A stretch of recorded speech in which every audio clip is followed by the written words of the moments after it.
Halo Ibu, halo teman-teman semua. Perkenalkan, nama saya Intan Sanulodaci dengan NIM 0220190001.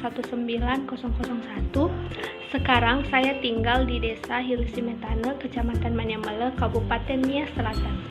Baiklah, di sini saya akan menjelaskan intisari dari pembelajaran kita hari ini dengan topik komunikasi terapeutik pada lansia. Sebelumnya dulu kita harus mengetahui apa itu definisi komunikasi terapeutik. Komunikasi terapeutik itu adalah komunikasi yang direncanakan secara sadar oleh si pemberi asuhan. Kemudian komunikasi ini memiliki tujuan dan kegiatannya itu dipusatkan untuk kesembuhan dari pasien tersebut atau dari lansia tersebut.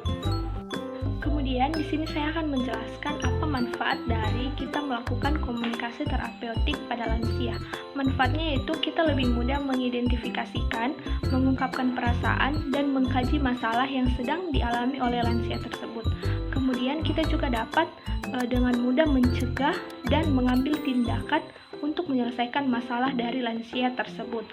Kemudian, dalam melakukan asuhan atau komunikasi terapeutik, tentu akan ada beberapa hal yang menjadi hambatan kepada kita si pemberi asuhan.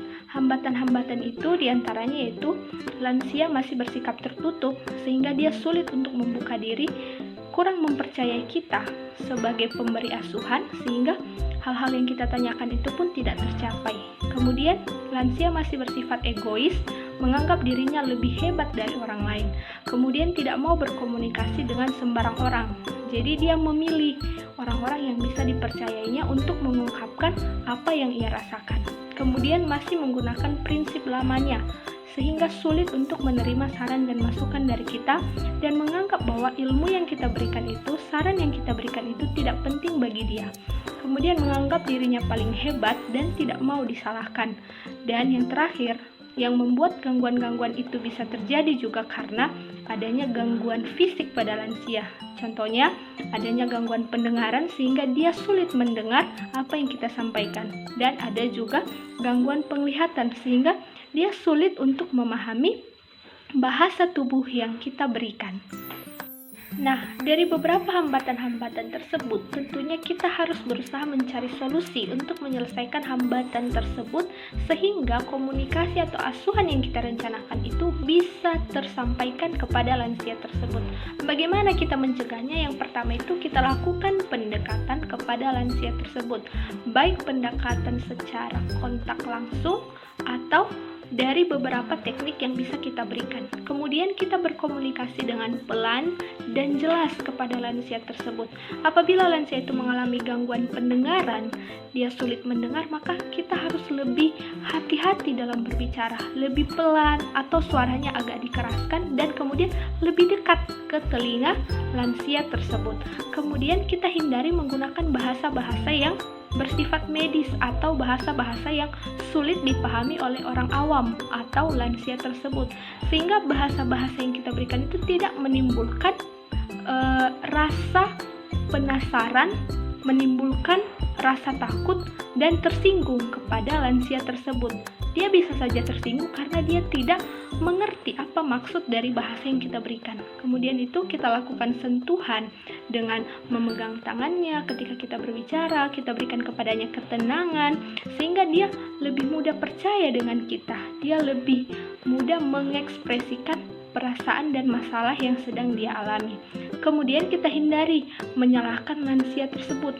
Dalam berbicara kepada lansia, kita usahakan untuk memberikan kata-kata yang menyemangati dan memberikan perhatian khusus kepada lansia tersebut. Dan yang terakhir, jangan lupa untuk memuji dan memberikan dukungan mental terhadap lansia tersebut. Tetap setia mendengarkan ceritanya sampai hal yang dia maksud itu bisa tersampaikan dan kita juga bisa mengerti apa yang menjadi kebutuhan dari lansia tersebut. Kemudian saya akan menjelaskan intisari dari pembelajaran kedua kita tadi dengan topik komunikasi dengan kelompok keluarga lansia. Bagaimana kita bisa melakukan pendekatan terhadap keluarga lansia sehingga dalam keluarga itu bisa tercipta komunikasi yang baik? Yang pertama itu kita kenali dulu latar belakang dari keluarga tersebut. Kemudian kita berikan pemahaman kepada keluarganya untuk senantiasa meluangkan waktunya untuk berkumpul dengan lansia yang ada dalam rumahnya tersebut, memprioritaskan lansia tersebut, kemudian mendengarkan keluhan lansia tersebut, berbicara seperti anak-anak, menerapkan sikap lebih sabar menghadapi lansia daripada orang-orang yang seumuran dengan mereka.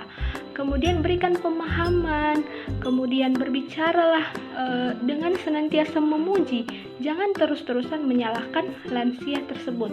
Kemudian dengan keluarga bisa membantu kita melakukan hal-hal tersebut, maka asuhan yang tadi kita rencanakan sudah pasti akan tercapai. Jadi itu beberapa yang harus kita perhatikan untuk melakukan pendekatan kepada keluarga lansia, sehingga dalam satu keluarga itu tercipta komunikasi yang baik, yang efektif dan efisien, sehingga nanti keluarga itu bisa harmonis, karena sumber dari kesembuhan lansia itu terdapat pada keluarganya itu sendiri. Jadi itulah ringkasan materi yang bisa saya tangkap hari ini. Kemudian jika ada kesalahan dan kekurangan dalam penyampaian saya mohon untuk dimaklumi sehingga saya bisa memperbaikinya di lain hari. Demikian yang bisa saya sampaikan. Saya sapa kita kembali. Salam sehat.